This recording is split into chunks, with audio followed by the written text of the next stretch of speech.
επειδή μου πρίξανε τα κεφάλια, τους παράτησα. Bye! Να βγάλω μόνη μου τα σπίτια.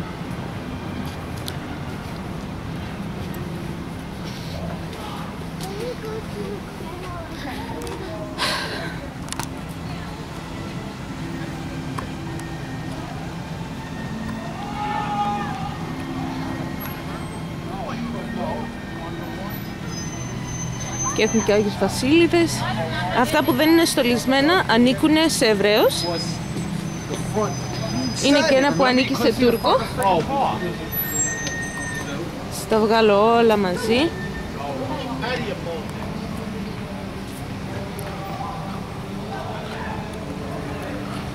Αυτό το σπίτι δεν το βλέπουμε.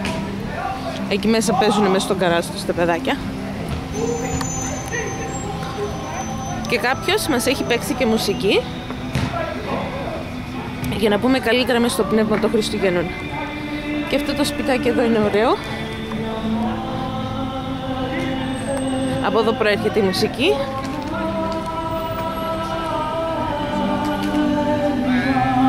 Να δούμε λίγο τι στολίδια έχουν από κοντά.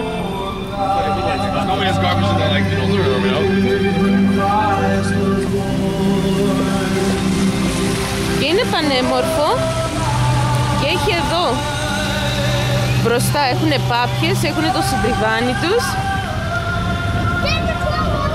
έχουν τα καλύτερα στολίδια, είναι και γαμώτα στολίδια, συγγνώμη. Εκεί πάνω να δείτε τι γίνεται.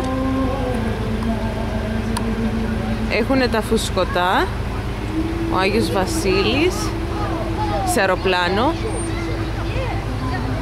Εδώ αυτοί τραγουδάν. Είναι χοροδία. Ένας μεγάλος Άγιος Βασίλης. Αυτό είναι ένα πανέμορφο δεντράκι εδώ. Όπως και τι τρέλα. Πάμε πιο εδώ να δούμε τα υπόλοιπα.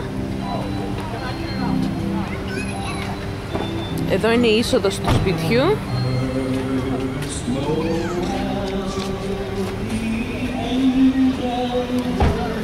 Από εδώ έχουμε και άλλη φάτνη, ξύλινη.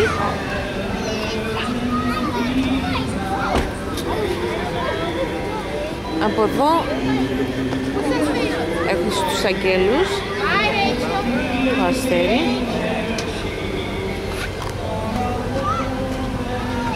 Όπως βλέπετε έχει και πολύ κόσμο, έχουν βγει έξω να δουν τα φώτα. Τρελοκομεία.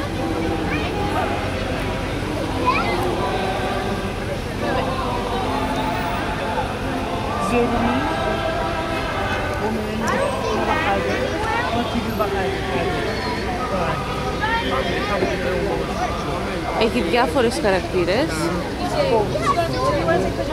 Και τον Άγιο Βασίλη πίσω στο βάθος, δεν ξέρω αν το βλέπετε.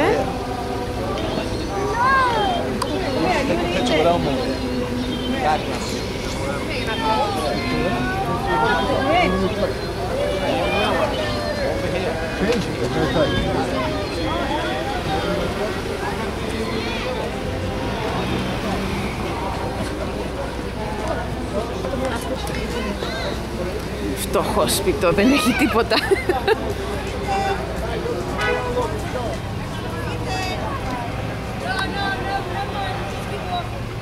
Παντού φωτάκια. Γενικός χαμός. Εδώ πάλι φτωχό σπιτά, τίποτα έτσι, ένα στεφανάκι βάλαν. Πάω πίσω γιατί πάγωσα.